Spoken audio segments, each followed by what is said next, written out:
I'm going to share my screen because the document that we are starting on is the brand new RPA that will come into effect on December 14th or 15th. That's kind of their goal right now.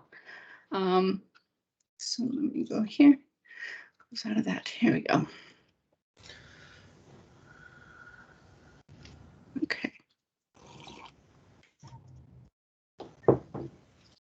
Sorry. There we go. Okay. So what I was thinking is we would potentially maybe get through like 1 page per hour session for the first few, because there is so much on every page now.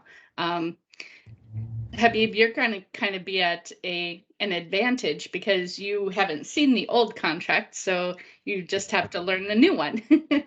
Whereas Johan, this looks very different, doesn't it? Yes, I haven't seen the table before. Yes, and this is my absolute favorite part. This is the #1 change that they made that I was like, yes, thank you so much.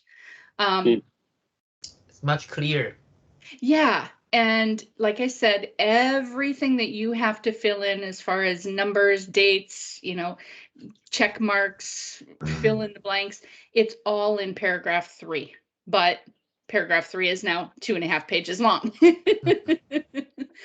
But I love, love, love it. Like I said, everything is just much clearer and much more concise, even though it's another 6 pages.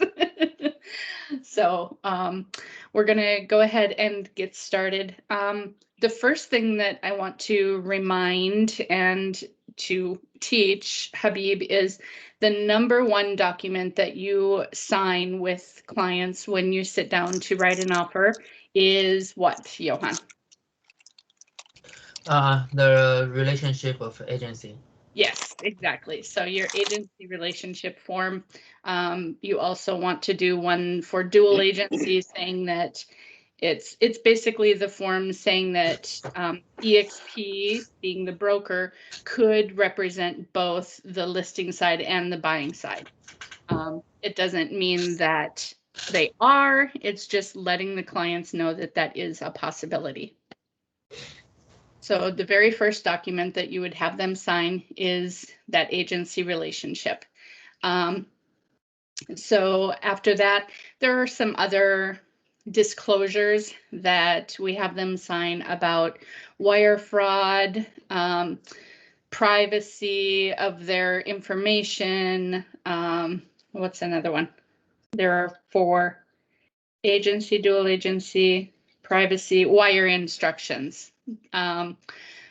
Wire fraud, unfortunately, has really become very prevalent. And ironically, as you'll see in the document that we're going to go through, it is now the default for buyers getting their earnest money into escrow. It's the default for the loan money coming in. It's the default for the final funds coming into the escrow account. However, it is also very, it's subject to fraud, wire fraud, so we have to make sure that they know what the steps are to make sure that their money is safe and that they're sending it to the exact right wire account and all that kind of thing. So those are the documents that they sign. And then we get to the meat and potatoes, which is this one. Ralph, did you make it in?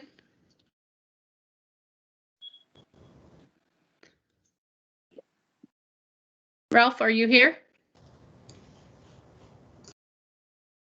Let me see.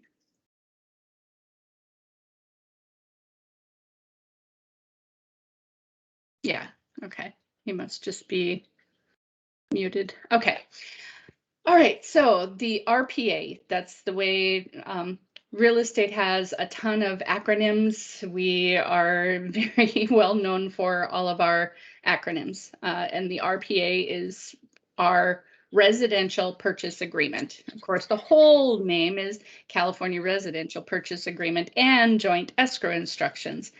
We shorten it to the RPA. This is our purchase agreement. This is the contract your buyers will fill out and sign saying that they want to buy a piece of real estate in California. Okay, so we're going to start right from the beginning. Like I said, I'm hoping to get through 1 page per training because there are a lot of details, especially in the beginning of the contract. And it's very important that you understand how to fill them out and what the ramifications are of what you enter. Okay, so it just starts out, this is an offer from. These are going to be the buyer's names. Right from the beginning, this can cause an issue if they're buying it in a trust or if they're buying it as assignees or as an entity versus actual, just mom and pop are buying a property. So you have to be very careful what you put here because this is a legally binding contract. So, if it's just Mr. and Mrs. Smith, great, put in their names, you're done. But if they are representing some type of trust or some LLC or some corporation, that has to be called out in the document because otherwise it's not a legal binding contract. So making sure that you know who the actual buyers are is very important. Would you put the buyer's name with the company, or would it just be the LLC if it was an LLC or whatever?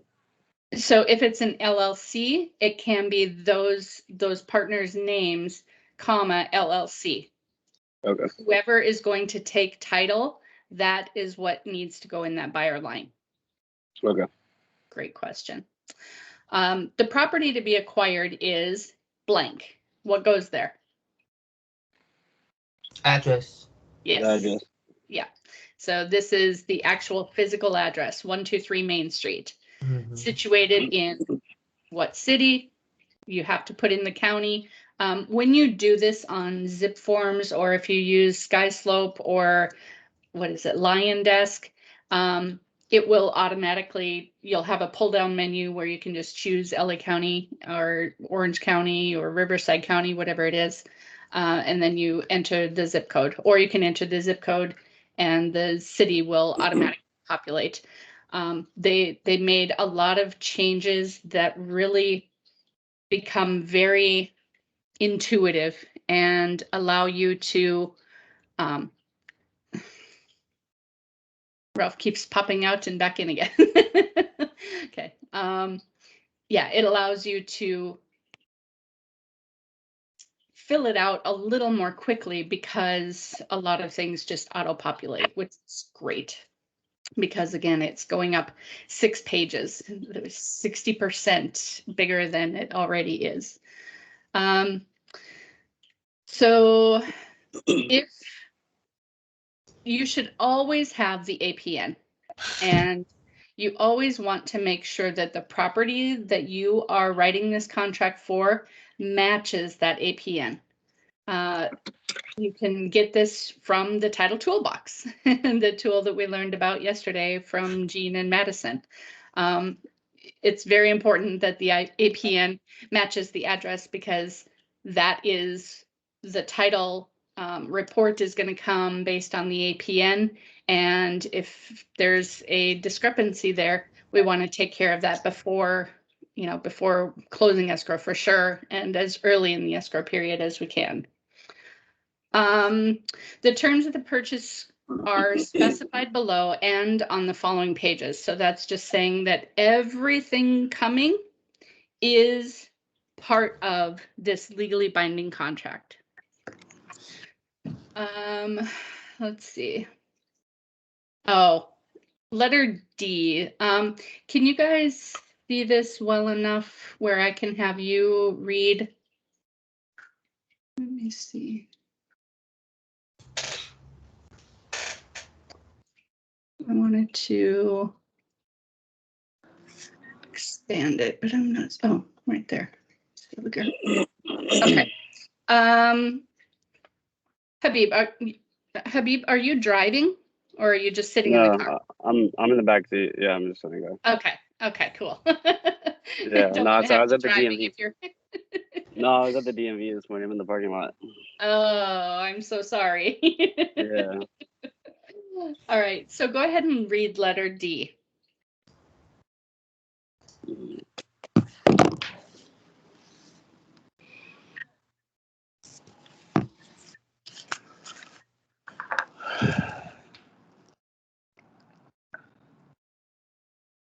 Can you read that out loud for us, please?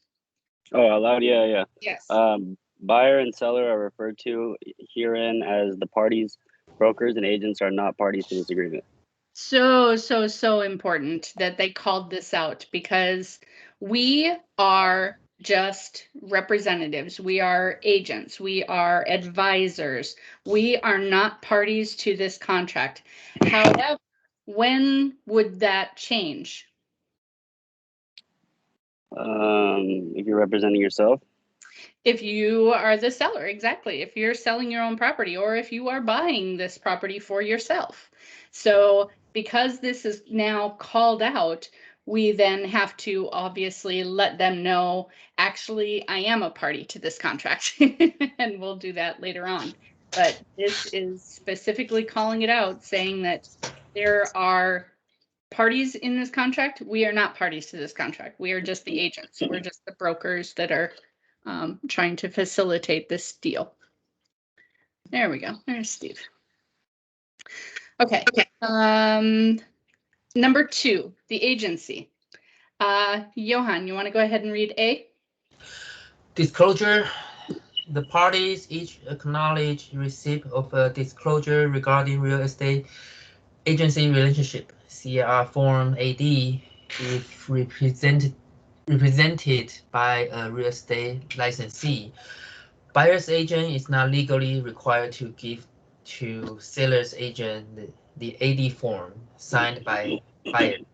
Seller's agent is not legally obligated to give the buyer's agent the AD form signed by seller. Yeah. So it's always been kind of a nicety, a typical exchange was my AD from my buyers would go to the listing agent and vice versa. I would get a copy of the seller's AD over to my file. It is no longer required. It actually never was required. It was just something that we did out of courtesy. So you don't have to have that in your file in order to close it anymore. If it is there, great, no big deal, but it's not required. So in B, Ralph, go ahead and read that. Confirmation, the following agency relationships are hereby confirmed for this transaction. Seller's brokerage firm, Keller Williams, license 12345. Seller's agent, Ralph Adami, eXp Realty. Buyer's brokerage firm, Buyer's brokerage firm, eXp Realty is the broker for the buyer. Buyer's agent is Ralph Adami, license 12345.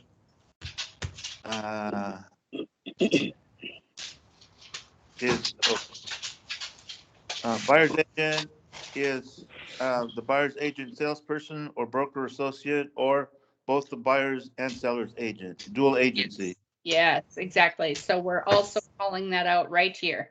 If there is a chance that the same agent is representing both the buyer and the seller, we call that out right here so that everyone knows.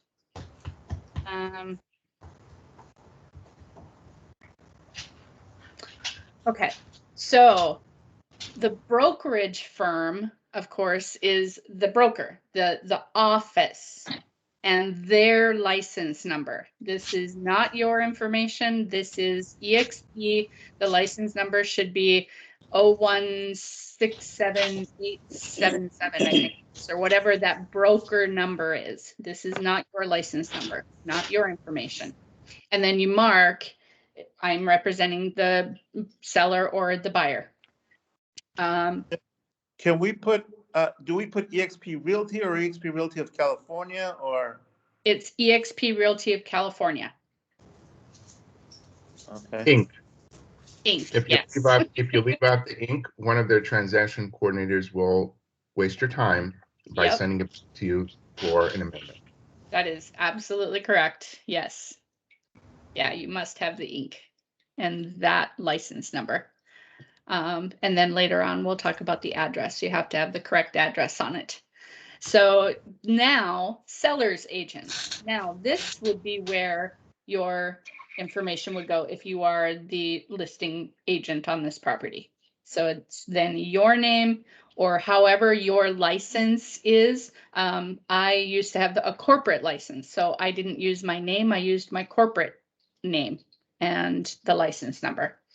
But as agents, it's your name and your license number. And then, of course, marking, are you the seller agent or both buyer and seller's agent?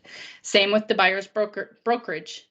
It's eXp or it's whoever is representing the buyers on this property. It's that broker's information and making sure that you have everything in there correctly, because like Steve said, they will kick it back in SkySlope and tell you, you're not in compliance. We have to make sure that this stuff is absolutely letter perfect. Buyer's agent, again, would be the actual person. Letter C, more than one brokerage represents the seller or buyer. How would that happen?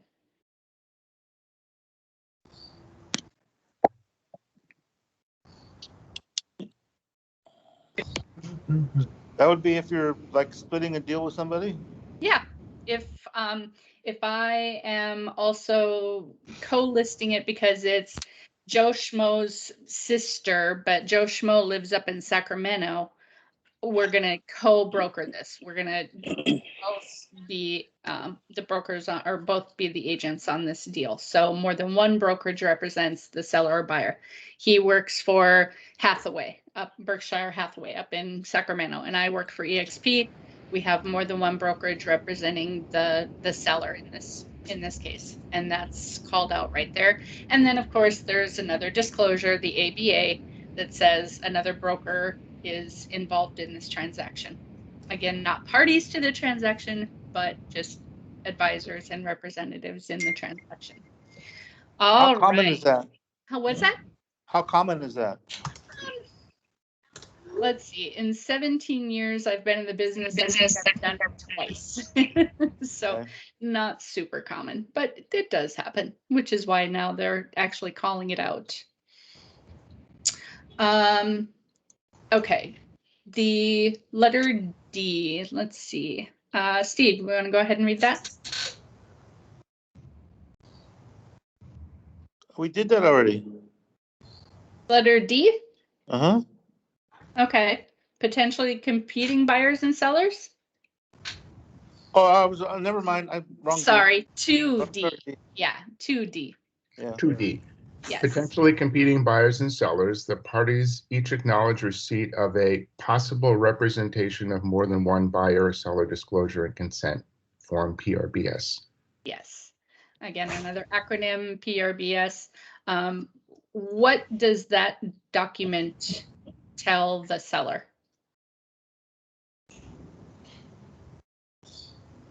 It tells them that possible. Oh shoot. Okay, so it's nothing to do with dual agency. It means that a buyer's agent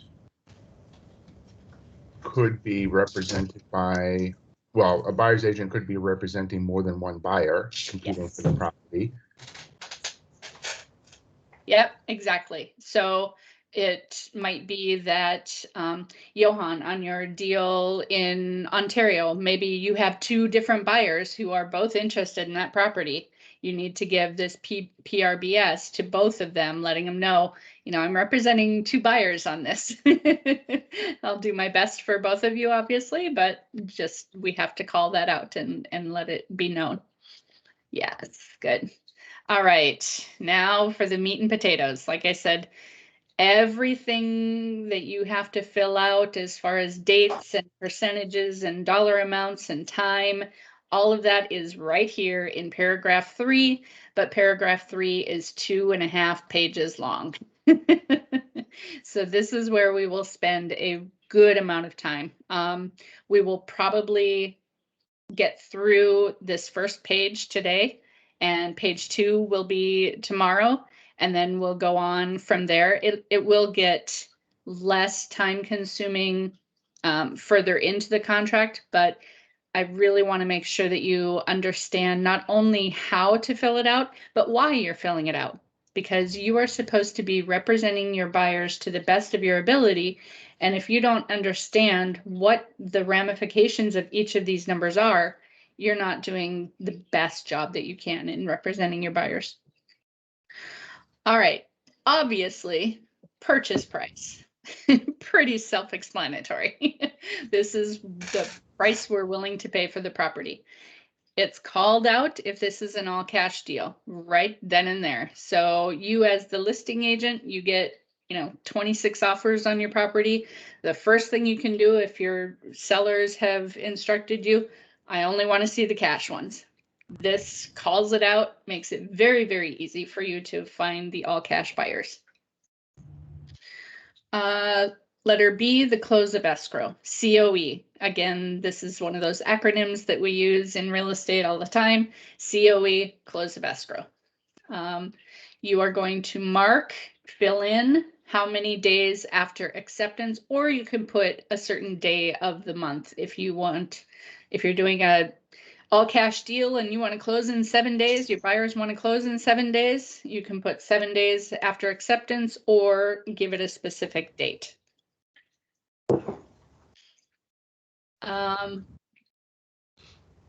The expiration of offer. This used to be a passive thing. It would expire 3 calendar days after the buyer's signatures, or you can put in a date at 5 p.m. or you can change the time. They definitely, are you using this a lot today? Are you filling in an expiration time for your offers? Yes? Yeah. Not letting it just passively 3 days go by and the offer is no longer acceptable? Usually, or no longer? yeah, usually you only put 1 day. Only 1 day, yeah. Well, what does 3 days mean? If you're doing it at 9 o'clock in the morning, you're turning it in, or 5 o'clock in the afternoon, is there a difference? Great question. So at the end of this contract, there's actually a glossary of terms, and because we have calendar days, we have counting days, we have business days, and all of them have different definitions. So a calendar day is a calendar day. So if you write your offer at 9 o'clock a.m. on Monday, November 22nd, it expires on 22nd, 23rd, 24th. It would expire on the 24th at 5 p.m. So 3 Okay. calendar days later. Okay.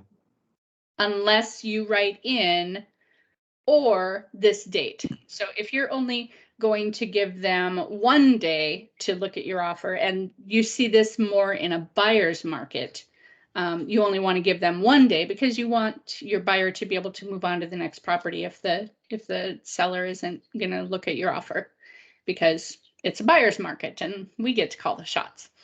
But that's why this is there. So you can call out exactly when this offer expires. So if you haven't heard back from the other side by that time, your buyers are no longer obligated to, play ball. They can, if they choose to move forward with this property after the expiration of offer, you can still do that, but you're not legally obligated to, or the buyers aren't legally obligated to. Okay, letter D1. 5A1 is the paragraph, and we are going to go down and look at this paragraph just because there is some terminology that you need to be aware of. The initial deposit amount. Steve and Johan, you have written plenty of offers. What is the typical initial deposit amount? typically I'll do 3%. There's a legal cap, so not supposed to be doing 20% because the more you put down, the more money is at risk, and then you're not taking care of your client. Yes and no, and the contract actually now calls that out. There is a 3% cap. No more than 3% of the buyer's initial deposit can be at risk without there being mitigating circumstances. So even if they do put 5%, 10%, 20% down, only 3% of it can be at risk for non-performance or other things that we'll discuss later. So yes, a typical contract is written with a 3% of the purchase price to be their initial deposit. And again, what I love about the changes that they've made is this is now a field where when you fill in 3%, it automatically takes the purchase price times 3% and fills this in for you. So you're not going to have to do any math. For those math averse people, this is a godsend. So they were very happy to see this. The percent number above is for calculation purposes only and is not contractual.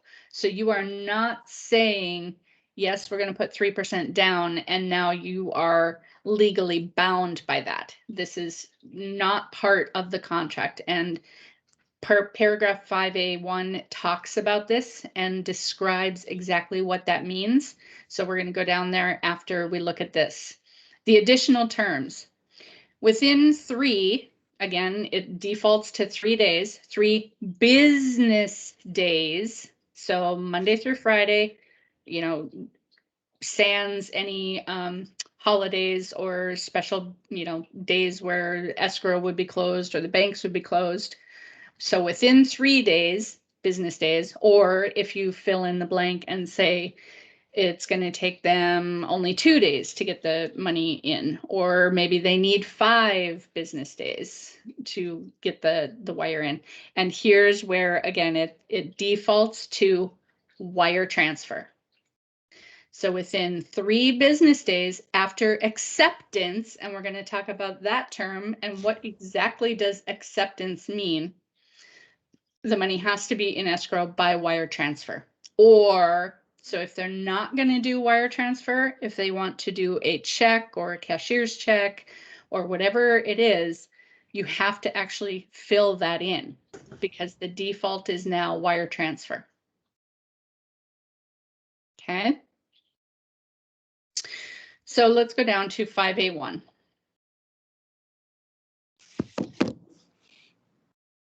5A1. Okay. Who hasn't read yet?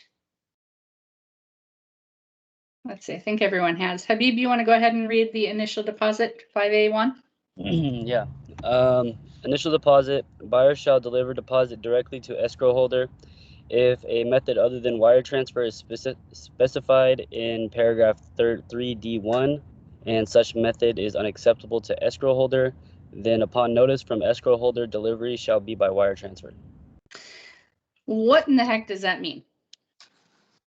I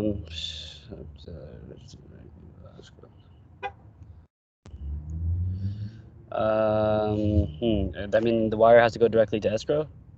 The wire does have to go directly to escrow, but it says if a method other than wire transfer is specified in paragraph 3D1. So my buyers inform me that they want me to take a check to escrow.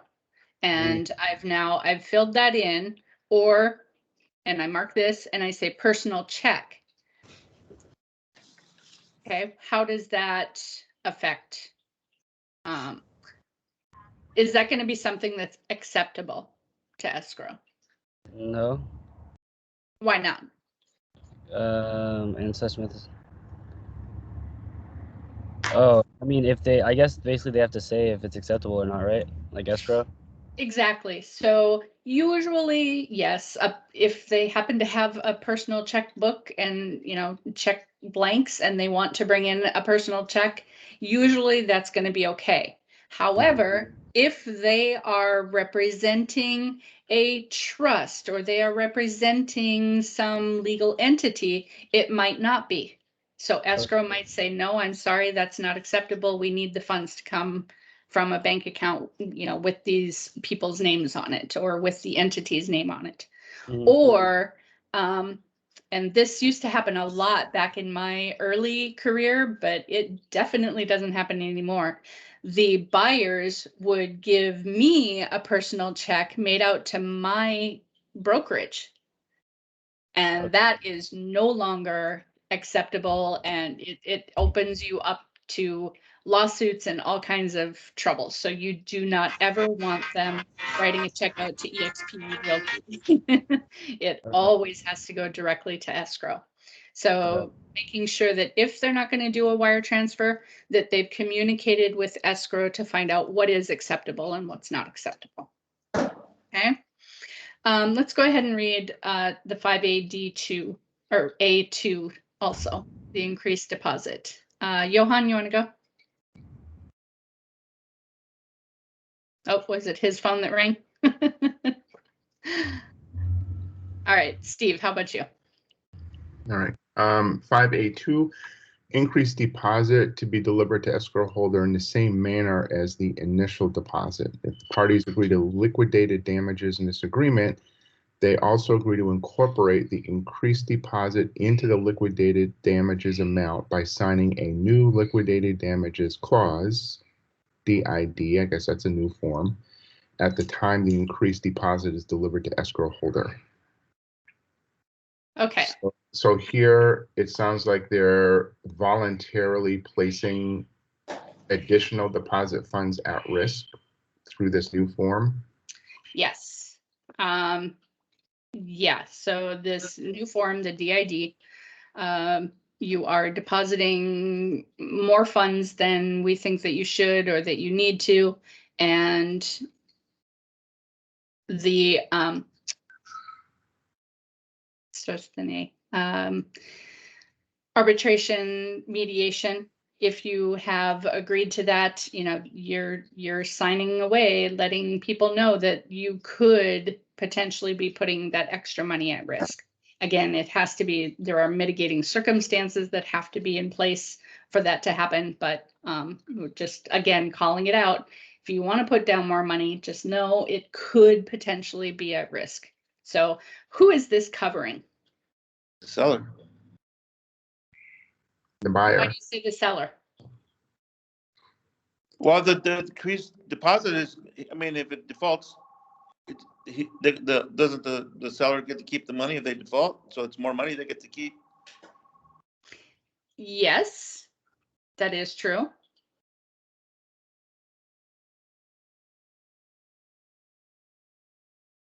It's also covering the buyer and letting them know, you know, we don't suggest that you do this. This isn't the standard business practice.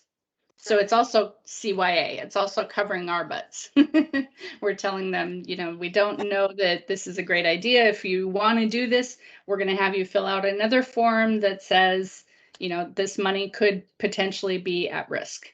So it's covering everyone and just calling it out, because we have seen, especially in this buyer's market, people are putting down way more than 3%. Well, then something goes sideways in the transaction and the seller decides that they're not going to release the deposit. And of course, then attorneys have to get involved in arbitration and mediation and all those kinds of things, just to find out that the seller really has no legal right to anything more than 3%. But your buyers have to know that that money could be held up for weeks or months. So this is calling that out again. Here's Form DID. We don't, you know, recommend that you do this, but if you do want to do it, here's the ramifications of it. Let's go ahead and do the 5A3 too. Ralph, you want to read that?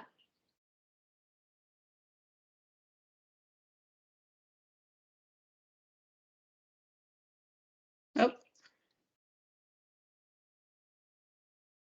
Ralph, are you there? No? All right. Johan, you want to read the retention of deposit? Retention of deposit. Paragraph 29, if initialed by all parties or otherwise incorporated into the agreement, specified a remedy for buyer's default. Buyer and seller are advised to consult with a qualified California real estate attorney before adding any other clause specifying a remedy such as release or forfeiture of deposit or making a deposit non-refundable. For failure of buyer to complete the purchase, any such clause should be deemed invalid unless the clause independently satisfies the statutory liquidated damages requirements set forth into civil code. Wow, what in the heck is all of that? Yes, I've never read it. So retention of deposit. Let's take it phrase by phrase. Retention of deposit means what? Keep the deposit. Exactly, retaining. It means the seller can keep the deposit. So paragraph 29, if initialed by all parties, and paragraph 29 is liquidated damages. Okay, so that's where they say that if the buyer fails to complete this purchase because of buyer's default, seller shall retain as liquidated damages the deposit actually paid. If the property is a dwelling with no more than 4 units, one of which the buyer intends to occupy, so this is an owner-occupied property with less than 4 units or less, then the amount retained shall be no more than 3% of the purchase price. Any excess shall be returned to the buyer. Release of funds will require mutual signed release instructions from both buyer and seller, judicial decision, or an arbitration award. So everyone has to agree that the deposit goes back to the buyer, above that 3%. At the time of any increased deposit, buyer and seller shall sign a separate liquidated damages provision incorporating the increased deposit known as the DID. Okay, so it's calling it out again. If the buyer did put down more money, this DID, the deposit as, an increased deposit form, everyone knows that no more than 3% of it is at risk by the buyer. And the seller, can't keep anything more than 3% if it's 4 units or less. If it's more than that, that's a whole nother contract or a whole nother situation that we'll deal with later. All right, so we have gone through the paragraph 5A1, and so now you understand more about what the deposit is, when it's at risk, who, if you do want to make your offer look better and increase that deposit, make sure you've got that DID, that, you're letting the buyers know that this isn't a great idea, but it can enhance your offer, and you're just covering everyone's butts. All right, let's go to the next one, which is D2, 5A2. And this should be very straightforward because we just read it. An increased deposit, money placed in escrow after the initial deposit, use form DID at the time the increased deposit is made. So they only put down the 3%, but they decide that, within 14 days of the opening of escrow, they're going to deposit more money, which is perfectly acceptable. You just want to make sure that you've used this form DID, and you're going to put in that percentage. Again, if you put in the percentage, the contract will automatically take the purchase price times that percentage and fill in that blank for you. Or if they're going to do it upon removal of all contingencies, which is very typical, right? If they're going to put 20% down on this property after they've removed all their contingencies, they know their loan is in place and it's ready to fund, everything is copacetic, all negotiations have happened, both sides are happy. Now my buyers are going to go ahead and send in that extra 17% to make it 20% down. This is where you would enter that date. Okay, upon removal of all contingencies or one specific date. Make sense? Again, this is just, it's calling it out that this is the initial deposit amount. This is the increased deposit that is not going to be subject to, you know, the seller keeping it. We're just trying to make sure that our 20% down or 40% down or whatever it is called out in the contract. Okay, 5C1, the loan amounts.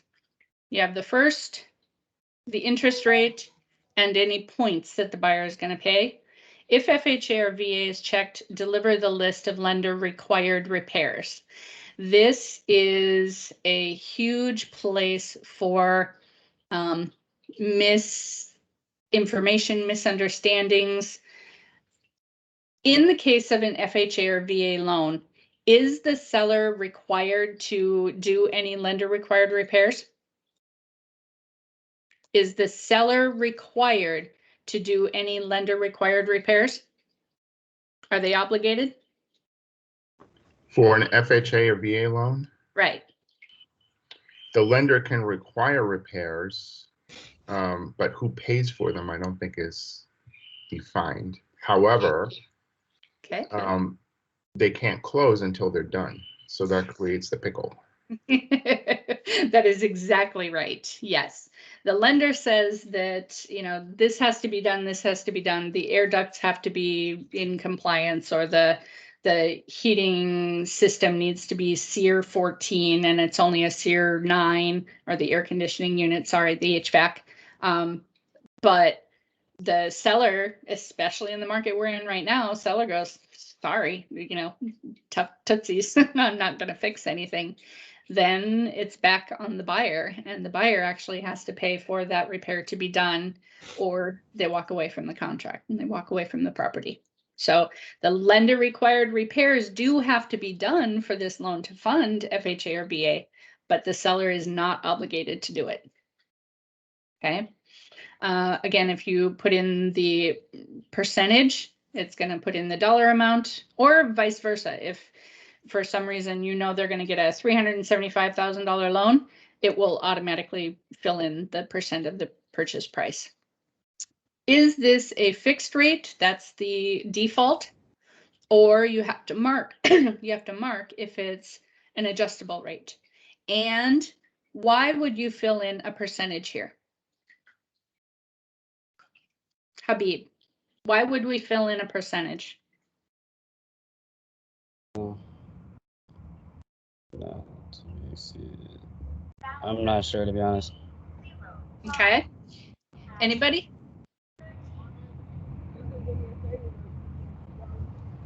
A fixed rate or initial adjustable rate not to exceed. Oh, well, that's the rate cap. Exactly. It's one little but pretty significant way of protecting your buyer.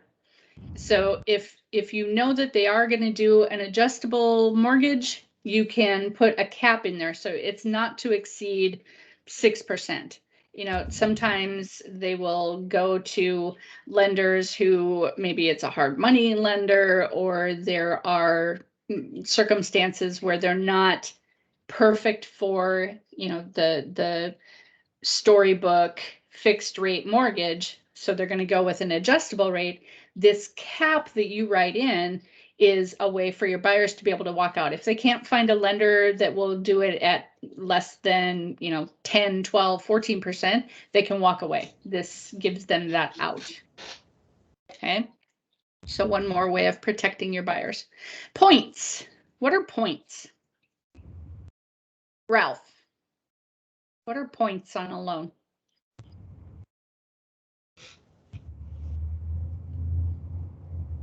Any idea? It's the percentage of the loan, right, to pay to the lender up front. Yes. Yes. So a point. How much, we have a $300,000 loan. What's a point? 1%. Yeah, so it would be $3,000. So in the contract now, as it is currently, this is not called out. I love the fact that they called this out, and the default is 0 points. The buyer is to pay 0 points. Again, this protects the buyer and says that if the buyer does have to pay any points, it's another way for them to get out of the contract.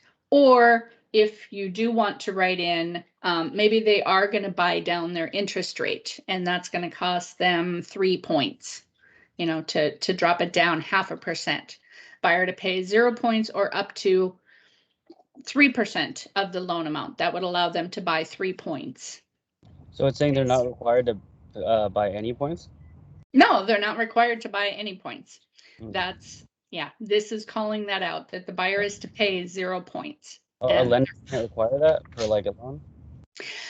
The lender doesn't necessarily require it, but it can behoove the buyer to buy those points, right? Mhm. If I'm going into a loan and for whatever reason, maybe my credit was right at the border, and so the lender is going to bump up my interest rate to 4.65%. Okay, if I want to buy that down, it's usually 1 point buys you a 1/4 point on your interest rate.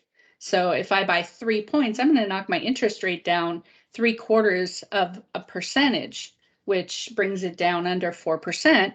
Okay, that might be worth it to me, because those points, of course, can be rolled into the loan amount, and you know, you'll pay for it over the next 30 years or whatever your loan term is. So it can behoove the buyer to do that. Yeah. 17 days after acceptance is now the default for loans. Within 17 days, the loan has to be fully approved. What is it currently? 21. Yeah. So they have knocked it down to 17 days. Why did they do that?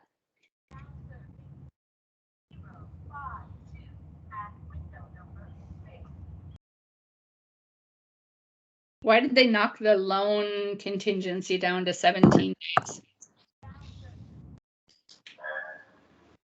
To match the other contingency dates.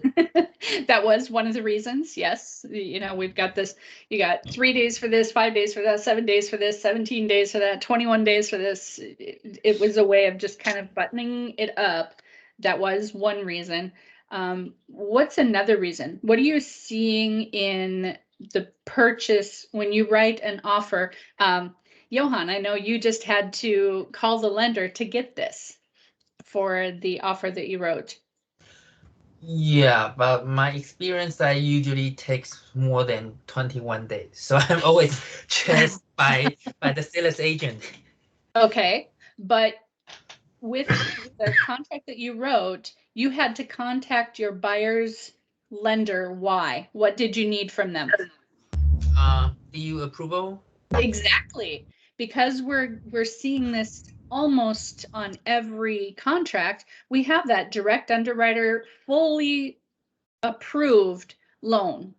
So, you know, there are only a few things that have to happen during escrow to actually solidify that. But the DU approval is saying we've checked their credit, we've done their debt to income ratios, we know that the property is, you know, a solid buy, the buyers are a solid buy, we're gonna fund this loan without, you know, crazy appraisals or, you know, mitigating circumstances, crazy situations that can come up. So because we're seeing these DU approvals, they said you should be able to get full loan approval and remove loan contingencies within 17 days.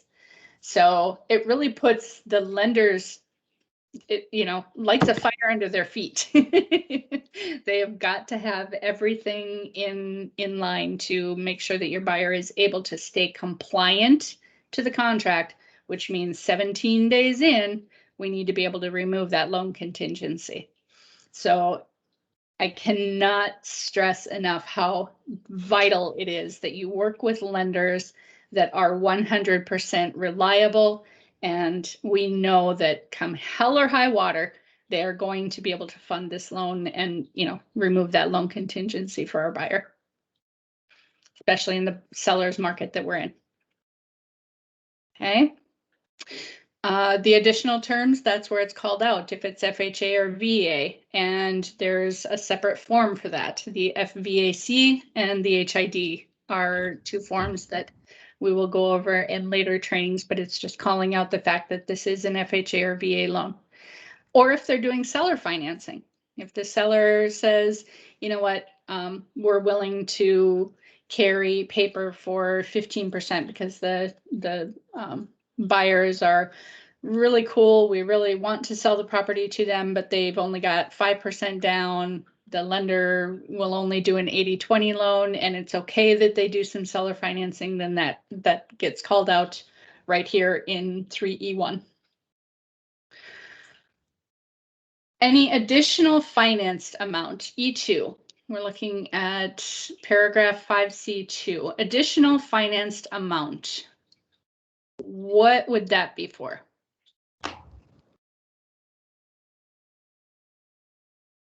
Could be for improvements on the house, like on one of those FHA loans. Okay.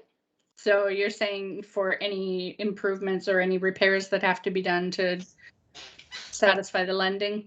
Doesn't FHA have like a 529 or something where you can include the amount of the improvements to be made to the house in the loan? Wow, you know a lot about FHA.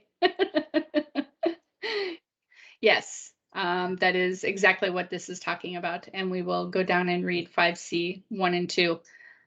So again, you can put in that percentage and it'll fill in the dollar amount. Once again, it is called out that it is a fixed rate, or if they are going to do an adjustable rate, you call that out and give them a cap so that they have an out if they need it. And points, again, 0 points, or if you are going to allow them to buy some points for whatever reason, you're going to put that right here and call it out. So I love the fact that they are specifying 0 points. It's a fixed rate unless we enter other information. And the conventional is the typical loan amount, or if it's seller, or if they're doing a hard money loan, or, part of it is being gifted and part of it is a loan, that's where you put this other information. So let's go down to 5C and read that quick, and then that will be where we end today. So 5C, the loans. Ralph, you want to read this? 5C loans. First loan, the loan will provide for conventional financing unless FHA, VA, seller financing, or other is checked in paragraph 3E. Okay. Additional financed amount? Oh, additional finance amount. If an additional finance amount is specified in paragraph 3E2, that amount will provide for the conventional financing unless seller financing or other is checked in paragraph 3E2. Yes. Buyers, go ahead. Go ahead. I was just going to read number Yep. 3. Yep, go ahead. Buyer's loan status. Buyer authorizes seller and seller's authorized agent to contact buyer's lender to determine the status of any buyer's loan specified in paragraph 3E or any alternate loan buyers pursue whether or not a contingency of agreement if the contract information of buyer's lenders is different from that provided under the terms of paragraph 6B. Buyer shall deliver the updated contact information within 1 day of seller's request. Go ahead and read number 4, and then we're really going to talk about this. Okay. FHA, VA. If FHA or VA is checked in paragraph 3E1, a FHA, VA a mandatory clause, CAR form FVAC shall be shall be incorporated and signed by all parties. Buyer shall, within the time specified in paragraph 3E1, deliver to seller written notice of any lender requirements the buyer requests seller to pay for, or otherwise correct, or two, that there are no lender requirements. Notwithstanding seller's agreement that buyer may obtain FHA or VA financing, seller has no obligation to pay or satisfy any or all lender requirements unless agreed to in writing. So there it is. That number is calling out the fact that yes, the lender might require certain fixes and things to be added or taken out, but the seller is not required to do those things unless it's agreed upon by both parties. Number 3, C3. This is really, really important. I was working with one of the agents over at the other team, and she had a situation where this came into play.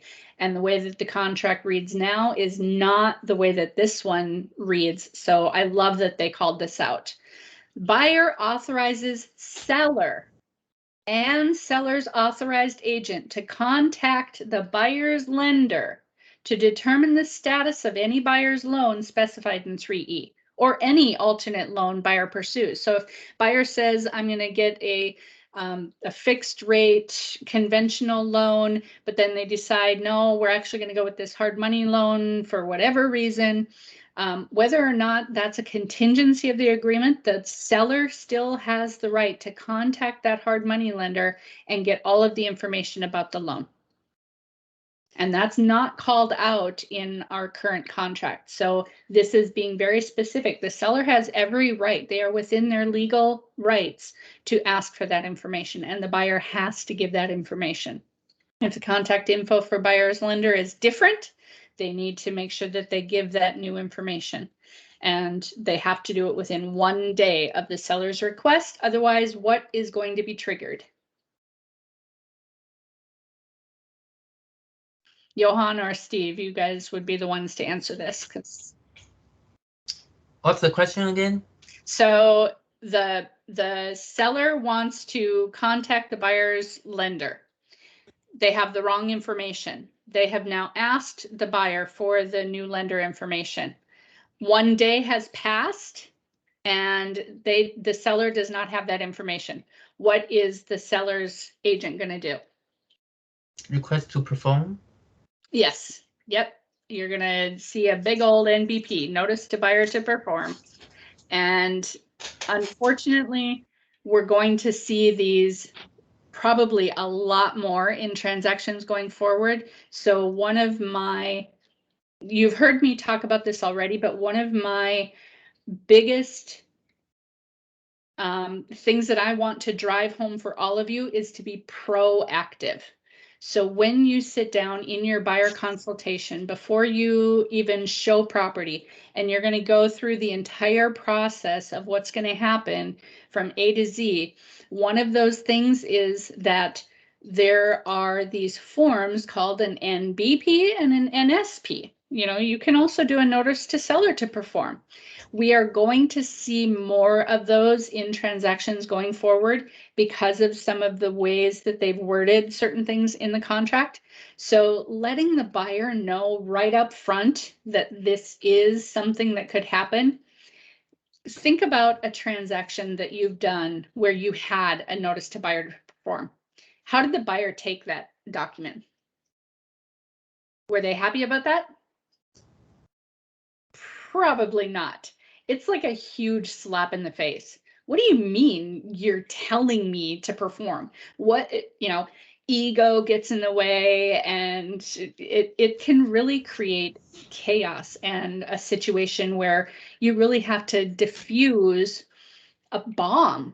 And, you know, I've seen deals end because of an NBP. So letting the buyers know upfront that this is just, it's part of, yeah. Nope. So letting them know upfront that this is a document that we could potentially get. And in most cases, it really doesn't mean anything. the situation that I helped this other agent with was because they didn't remove their contingency for inspection. They said, you know, we need a few more days because the seller didn't get they didn't allow access to the house until like day 12 or 13. So they weren't able to get everything done. So then they ended up getting a notice to buyer to perform to remove their contingencies. And they said, wait a minute, you know, you did something wrong. We could take Friday off, but we gotta use PTO. Oh, Do you have PTO? Ralph, can you mute, please? No, I know. Ralph, can you mute, please? Okay, so letting the buyers know that this is very common is going to diffuse that, right? You let them know up front, you know, this is a document that we might get throughout the transaction. This is what it You guys mean. better be doing and this is something how and we working. handle it. Okay, well, what am I gonna do? Ralph, I'm not- What am I gonna do? Nobody's gonna be here. Maybe you can mute him. yeah, You are the. I need to open it back up. Give me just a second here. I'm gonna be here sitting here. I don't Let's do that see. much anyway. I mean, just And, wrap this up, but I Yeah. gotta be here. okay. All right. So that's about all that we're gonna take time for today, but I just wanted to call that out because as we go through this, you will see other places where there are triggers for an NBP and for an NSP. You know, there are certainly times where we need to let the seller know, hey, we haven't gotten the CC&Rs or we haven't gotten the HOA docs and we need that information. And what is the time frame for doing that to stay in compliance with the contract? So that was what I wanted to finish up today. So I think we are on track. The other lines, E3, occupancy type. Defaults to primary residence. The people that are buying this property are going to live here. If it's not going to be their primary residence, then you have to actually mark it. Is this a second home? Is this a vacation home? Is this an investment? Are they doing a 1031 exchange? Well, then this is, you know, this would be something that is called out later. This is not the place to put that because obviously in order to do a 1031 exchange, they have to actually live in the property or there are other mitigating circumstances that have to be met. So the occupancy type is now defaulted to primary. If it's not primary, you have to call that out. Balance of down payment, this is automatically going to populate when you fill in the rest of this. So again, you don't have to have the math skills. Obviously, it's a good idea to check it and make sure if it doesn't look right, then you have to go back and figure out what did you enter incorrectly so that the numbers do match what it should be. All right, that was page 1. We have 15 more to go. Like I said, I really like a lot of the changes that they have made. I love that everything is called out right here in paragraph 3. I think for the new people, it's going to be great because this is the only contract that you have to learn. For those of you who have been in the business for a little bit, there are some changes, right? Some things that you're definitely going to have to pay close attention to for a while until it becomes second nature. All right, any questions, comments?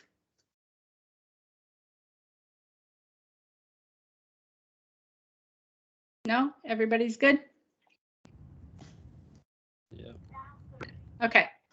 All right, so same time tomorrow and we'll go through page 2. Page 2 is all part of this paragraph 3, numbers that we're going to enter, dates that we're going to enter. So we're also going to go down into that glossary and look at the definitions of terms because there have been some changes there. Okay? Okay. Thank All right. you. Okay. We will see you all tomorrow at the same time, and it should be the same link for all of the training on this document, okay? All right. See you All right, tomorrow. thank you. Bye, guys. Bye. Thank you. All right.